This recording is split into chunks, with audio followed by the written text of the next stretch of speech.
set the world on fire. Hello. Hello, how you going? Yeah, good thanks, Mark. How are you, mate? Yeah, not bad, not bad. How was your Sunday? Wet. I went to my parents' house earlier for lunch, so I hung out with them for a little bit, and I've been fretting that all my little pieces of technology are actually going to work properly at the moment. Oh yeah, that's always the case with anything like this. You're worried about what's the weakest link. I'm sort of running three different programs at once. Hmm. So I've got Skype, I've got Open Broadcaster, which is the capture software, Yeah, sure. which is capturing the Skype information. And then I've got Right. Game Capture, which is running through the capture card through to the Xbox 360, which I'm playing this through. Oh, okay. Now, Okay. Smart Man would have said, "Why don't you play it on PC?" And I'm like, eh. Yeah. So I'm playing it on 360 instead. Yeah, sure. Fair enough. Yeah, that's what I played on. I haven't played anything on a PC properly since I don't know, like 2008 or something, 2009. So my PC's just too old for anything, so it's primarily consoles now. So you don't use Steam at all? I've got a Steam account, and I think I've played like two or three indie games. And I've got a MacBook Pro, which is what I'm talking to you through now on. All right. But I don't know. I'm just not very active in the Steve community, and I want to get into it. Like, especially if I'm going to go down that road, kind of doing our own stuff or our own IP. And I mean, Steam's the best platform to get onto. But yeah, I'm a bit of a Steam noob. Like, I just I've got friends who are all over it. But yeah, it's I'm on PSN, and even then, I'm a very low user. It's still just primarily friends. All right. Well, here's the obvious question then. What platform are you going to get Fallout 4 on? PS4. Ah, okay, fair Yeah, enough. yeah, yeah. I've got a 360 and a PS3, and I Yeah. was really pleased with the PS3. Mind you, I got it quite late in its life, so any bugs and kinks, it's probably like the second or third iteration of the kind of hardware. So, like I was really pleased with it, and I've been pretty pleased with the PS4 as well.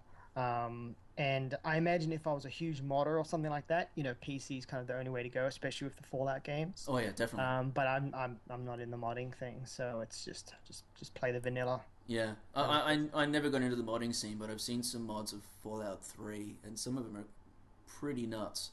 Yeah. Apparently, Oh there's yeah. there's there's one where you can be a Batman of all things, and you can throw batarangs and stuff around the place. It's crazy. Yeah, right. I have Uh, no doubt of the crazy stuff you can do in mods. it's ridiculous, especially all the GTA stuff I've been noticing as well. Oh yeah, that's been crazy. That's been crazy. Look, I actually have a bit of a confession. Sure. I've never played Fallout 3. Oh yeah. Okay. Uh, I mean that's so you never played so you're just starting to do the three for this run now. this is my first. I mean, I know about it. I've played Fallout 1, Yep. the original Fallout, and Yep. I've sort of dabbled in the mythology of it, and obviously I've seen your fan film Fallout Lanius. I've seen all Yeah. that. Awesome. Never got around to Fallout 3. Long story short, when it came out, I was very poor, Yeah, okay. and didn't have enough money to play it, and I was very sad. Um, which is your earliest memory of Fallout? What was your first experience with it? It probably would be the first one. It'd be the f first Fallout game, and I remember being really rubbish and running out of time for the water chip and everyone dying. That's probably one of my first, because the first one unmodded is you've got only so many days to find the water chip, else everyone dies in Vault 13. That's right. Yeah. And I remember thinking, wow, I'm really rubbish at this because I'm just kind of hooning around the map, coming up against random encounters that are way too high level for me, backing out, and then getting a screen saying everyone died, and kind of going, wow, this game is hard. But then I played through it again and had a lot of great times, and I mean a lot of the kind of classic moments everyone has, which is, playing a really dumb character and everyone treats you like a moron, and that kind of always that wonderful sense of atmosphere and kind of dread, but then there's like black humor in the writing and that kind of 80s 90s meets Mad Max with a kind of 50s kish veneer. Um, just always kind of loving that. So I mean, I probably have better memories because I only played through Fallout 1 once, but I played through Fallout 2 a couple of times, Yeah. and then I probably got more memories of Fallout 2. And again, it's just a brutal game. Like I remember, if you play Fallout 2 and you kind of like thrown in the deep end, you do the kind of Temple of Trials thing, and then the first people I remember coming up against were a bunch of slavers, and I was like, oh man, I'll be a slaver. Like I'll just join whatever faction. I just felt like so terrified, and you know, like in the kind of in this big scary world on my own. And so I was like, oh yeah, cool, I'll be a slaver, whatever, make money, you know, get that paper kind of stuff. Mm-hmm. And then I kind of like, and then I hit New Reno, and then no one would talk to me, and I couldn't do anything, and I couldn't work it out. Like I couldn't do anything in New Reno, and I was going, man, why can't I do anything in New Reno? Like they're supposed to do this cool story about dealing with these gangsters, and they're making these kind of movies and boxing and all this kind of cool stuff. And then I think it was like, and so I just went, oh well, New Reno's not for me, and I just went on and did like a, you know, rest of the game kind of thing. Um, and then I found out, oh yeah, when you become a slaver, you get this big S branded on your forehead, so everyone knows you're a slaver. So then people in particular places won't talk to you. Yeah. So I was like, oh yeah, wow, harsh. Well, you'll be glad to know that my character's name is Lanius. Oh, cool. And he has a giant mohawk and a goatee slash mustache that looks like it's come from something from Mad Max, I think is what I was aiming for. Yeah, cool. So, trust me, when you see this footage, you'll be like, what the hell was he thinking? Yeah, right, right. And I think it's kind of red. He kind of looks like Carl Reese, actually, from Terminator. Oh, okay, yep. The new Carl Reese, the Australian Carl Reese, or the... I'd say more the original. When the original haircut he had made him look like more like the original Carl Reese. Yeah, cool. Cool. But yeah, I wouldn't necessarily say the new one, because the new one looks, let's be honest, kind of shit. Yeah, but I haven't seen the movie yet. I haven't seen Terminator Genesis neither yet, so I won't. Neither have I. I'll hold judgment. I got a close friend who loved it, and then I've got other friends who just absolutely hated it. So I don't know. I just saw like the original Terminator like 2 weeks ago. I just watched it on Netflix, and I remember kind of thinking, wow, man, I wish they made movies like this again. But yeah, Genesis doesn't look great to me. It's weird how, because I just saw Ant-Man last night. Oh, okay. And really loved it, but it wasn't necessarily a traditional, because you can call it now, a traditional Hollywood movie with like massive set pieces. It was more it was more a heist or sort of, you know. Yeah, I've heard that. Sneaky into weird places and steal shit kind of movie, which is unusual for a Marvel film. Yeah. Okay. And I guess that's one of the things now is that you've got all these massive budgets. I think it cost them about 160 million to make Ant-Man. Oh right, yeah. It had a lot of development problems. And it had it had Edgar Wright leave as a director, and they kept some of his script in it, and I could tell there were some bits in it that seemed pretty obvious that it was related to what he was doing. Yeah, okay. But yeah, it was an unusual style of film. But it makes you wonder, though. It makes me ask the question: what is now a traditional Hollywood film? Is it has to be as big and brash as possible, or is it more, you know, try to be something different? Hence Mad Max, which was like an art film, which kind of relates to what we're playing, because Fallout is pretty much based on, you know, the post-apocalyptic style of storytelling. Yeah, absolutely. Like you know, it really goes back to. I mean, a lot of its DNA is Mad Max, and then, you know, 1980s Cold War nuclear fear, combining 1950s Cold War nuclear fear, and then there's also like the 50s stuff, and things like A Boy and His Dog, which I haven't seen or read, but I know that's a big kind of post-apocalyptic film about this kid and his kind of psychic dog. It's supposed to be really bizarre. But I mean, like, I don't know. And coming back to the kind of like Hollywood question, everything to do with superheroes has kind of changed how. I mean, they've always wanted big merchandising tie-ins, and they've always wanted things to be an IP. It's not just the film. Like that's what I'm learning as a filmmaker as well. So I think the MCU has completely turned that on its head, because it's kind of like, oh, great, you know, it used to be like, oh, merchandise for the film, you know, but then you've got guys who like absolutely love X-Men, or guys and girls who absolutely love X-Men or Superman or Batman. They're more than happy to buy this new bit of merchandise, or buy into the game, or buy into whatever. It's like lovingly done, you know, and I think basically, and that's been the case for probably 10 or 15 years, I think, is that it's all about creating these big legacies and cultural phenomena, rather than like, here's a really great film. It's like, you know, MCU is completely designed around, we build up a bunch of characters and then we put them in a film together, and we just kind of swim in money for a while, then we split them all up, and then we bring them all together, and, you know, that whole Avengers system. And they tried to do it with X-Men, and that didn't really work because their split films weren't very good comparatively to like your Iron Mans or you know, the Captain America films, which people really responded to. So it's I don't know, like the modern action film at this point for a while will be like it's not all superheroes, but it's definitely superheroes for now. Yeah, So long as they keep making so much money, you it know. it, it, it gets for me anyway. It feels like there's only so many more stories we could go through before Hollywood will be like, well, we went through the Western era. This is the superhero era. Let's get to something new. I had that exact same conversation yesterday. I went to like a game developers kind of meetup, and it's a big narrative meetup between a bunch of kind of Perth game designers. Nice. And someone literally said, "Look, you know, it could be worse. There was a time in Hollywood for like 30 years when it was westerns, and it was like everyone making westerns, like not like it is now, where it's like, yep, the big studios are making superhero films. It was like everyone's doing westerns, so you know, it's not that terrible by comparison. And I was like, yeah. And then at one point, everyone was making gangster films because of prohibition and how all this, you know, the gangsters were in the news all the time, Mm. and so and then yeah, the death of the West and stuff brought on, especially at the birth of film. It was like, you know, so many silent Western films like John Ford, all that kind of stuff. So yeah, look, you know, they'll keep being big. Like I haven't, I can't, you know, they don't really do a lot for me because I kind of grew out of superheroes, and it's saying this in the most positive way because I loved superheroes as a kid, Yep. and I like the stuff that's probably a bit more subversive and dark, and like I really like Watchmen. I really like Snyder's interpretation of it because it's such a complex text, That's right. Yeah. and I thought that was quite fun's probably not the right word, but I thought it was, considering how dense that text is, that he made a pretty good film out of it. But of course, if you know, if you read anything about the development of it, it was like too violent, too complex. You know, it was set in the 80s, and like at one point they wanted it set kind of now, and it had to do with like the Iraq War, Hmm. and it just didn't make enough money, and it killed like the Bioshock film for Gore Verbinski. That's right. Yeah.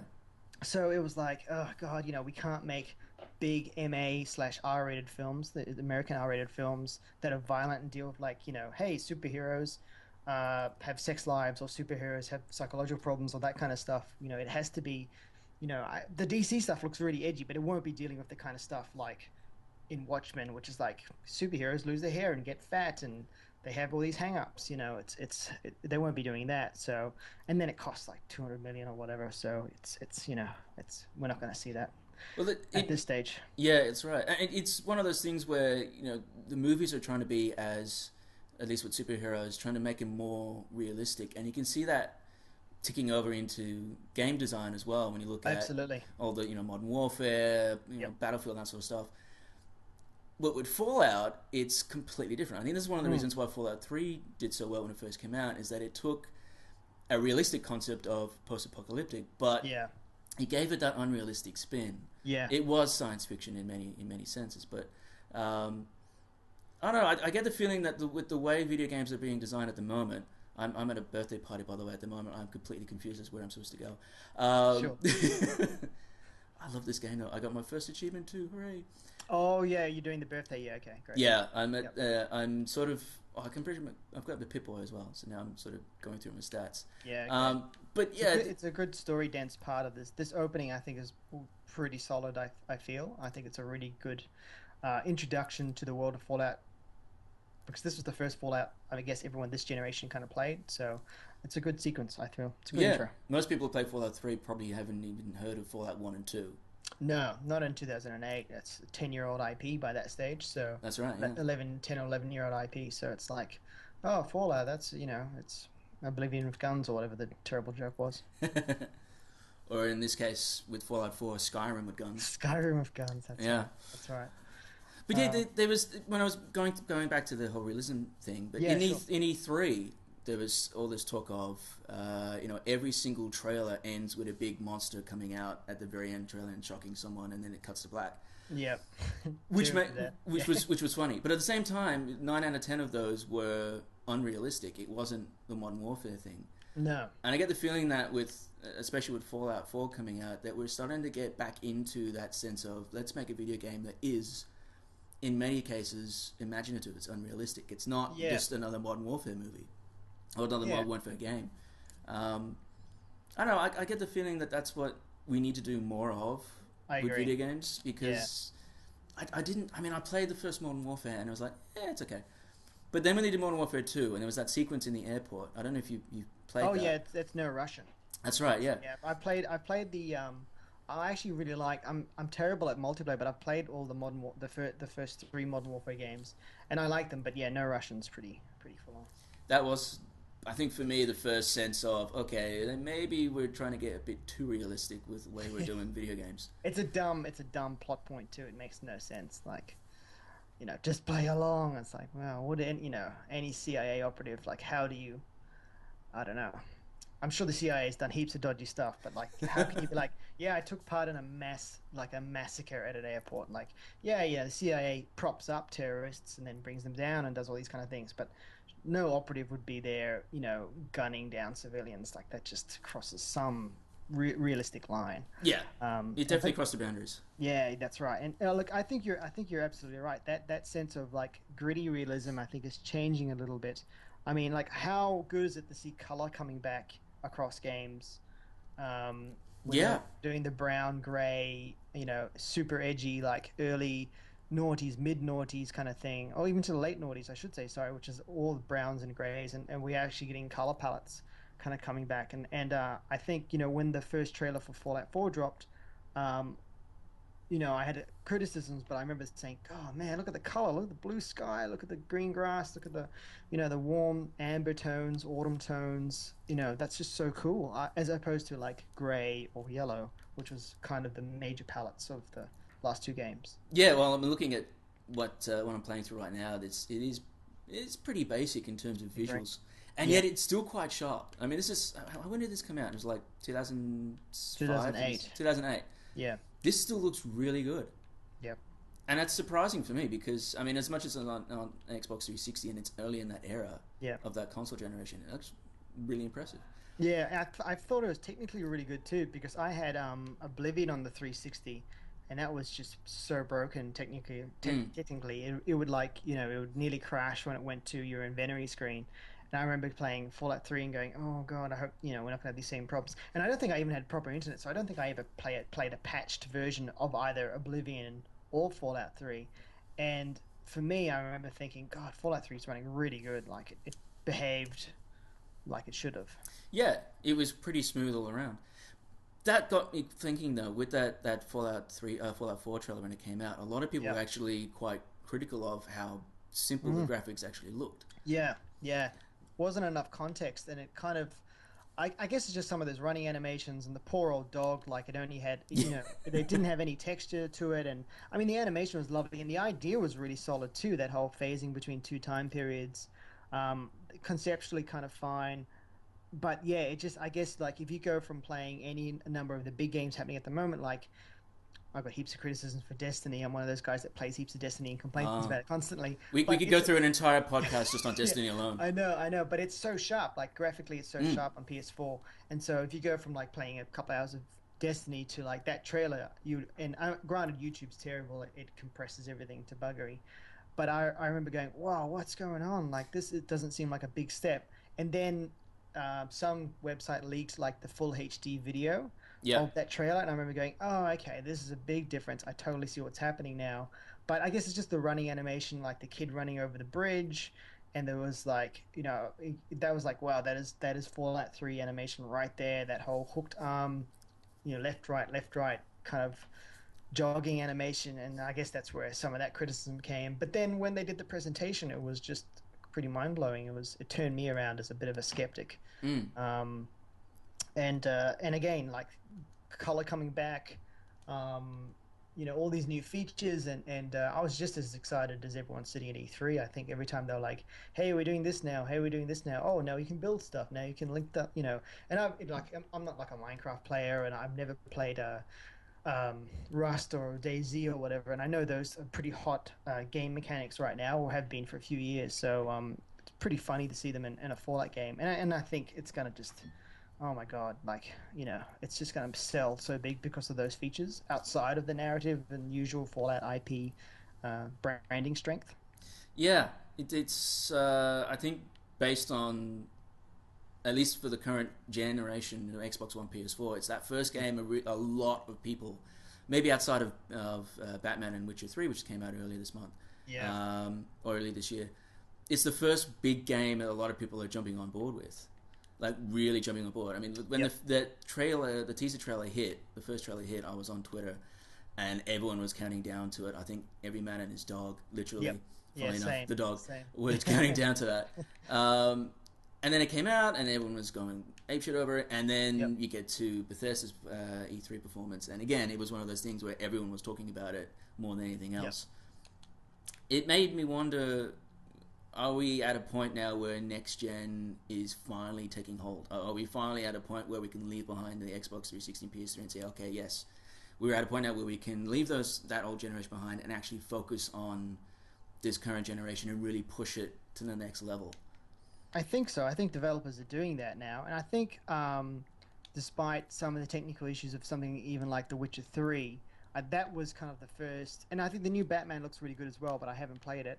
Like The Witcher 3 is just astounding technically, Yeah. and narrative wise, like I could just gush and gush like a total fanboy about the narrative and what that means for Fallout 4, because it's a bit of a gauntlet for RPGs. It's like, here's all these streamlined mechanics, here's like a humongous, like an exhaustively humongous open world, which actually makes me scared every time I play it, because I just look at the world map and go, oh man, look Where at do all I go this next? stuff. Yeah, where do I go next? And it's not junk. Like, have you played much of it?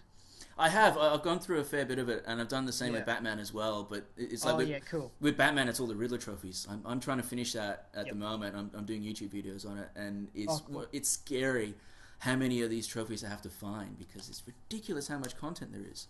I know. That value for money, I think, is pretty high. Yeah.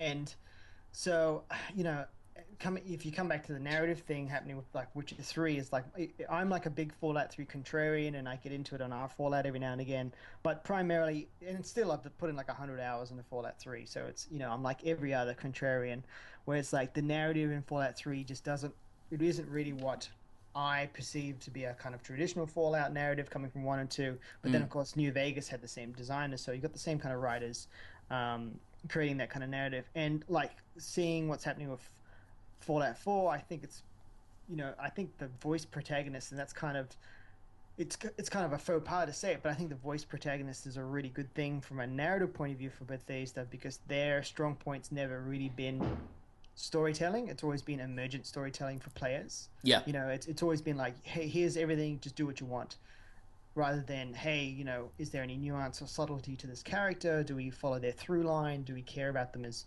people, or do we care about their stories? I mean, there's still a collection of voice recorded lines, and they're a 3D model, but like, you still want to care about them.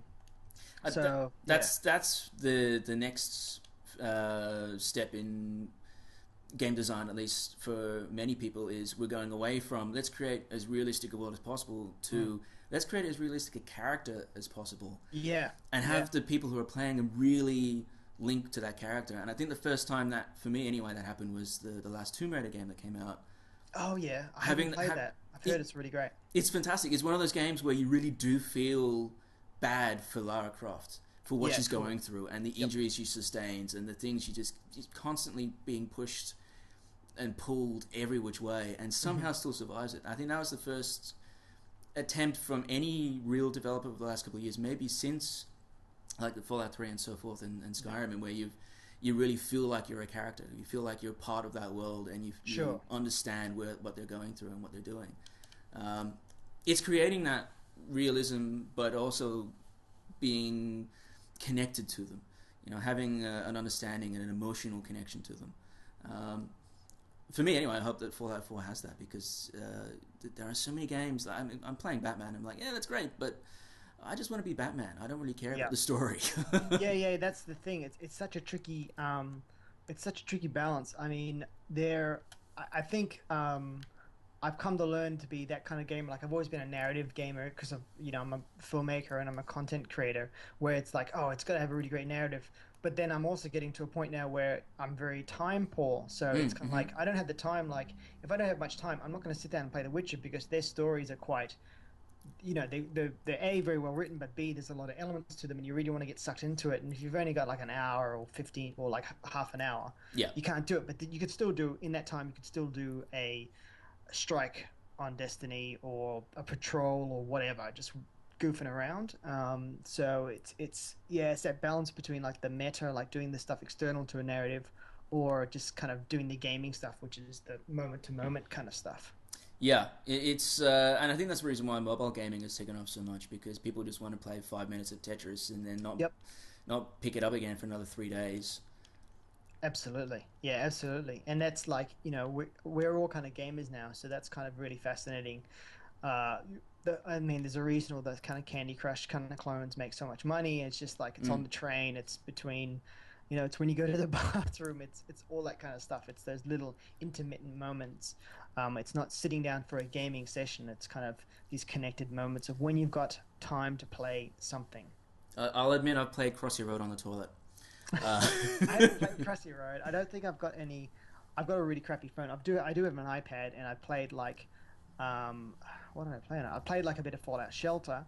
And, right. Yeah, and but again, it's an iPad 2, and I think it's on its last leg. So I've got like 20 dwellers, and it's just like it's bricking. It's just really upset with it. It doesn't launch half the time, so that's a little bit telling of how much time I can put into it. And again, I've never been the kind of gamer to buy in-game DLC or in-game perks or whatever. So you don't get that feedback because you don't get lunch boxes, and if you don't get lunch boxes, you don't normally get new gear unless you send out your best dwellers. So it's kind of like, yeah, this is fine. I played it for a bit, but it's not hooking me. There's no. Didn't really get into it, yeah. Not in a huge way, but I can see how it hooks people who are into mobile, because it's kind of like, oh, I'll go check on my dwellers. Oh, look, they've done this, they've done that, they've had another baby, they've finished building this or whatever. I actually played it slightly differently, because there's a way in which you've got the radio station where you can bring people in from the outside.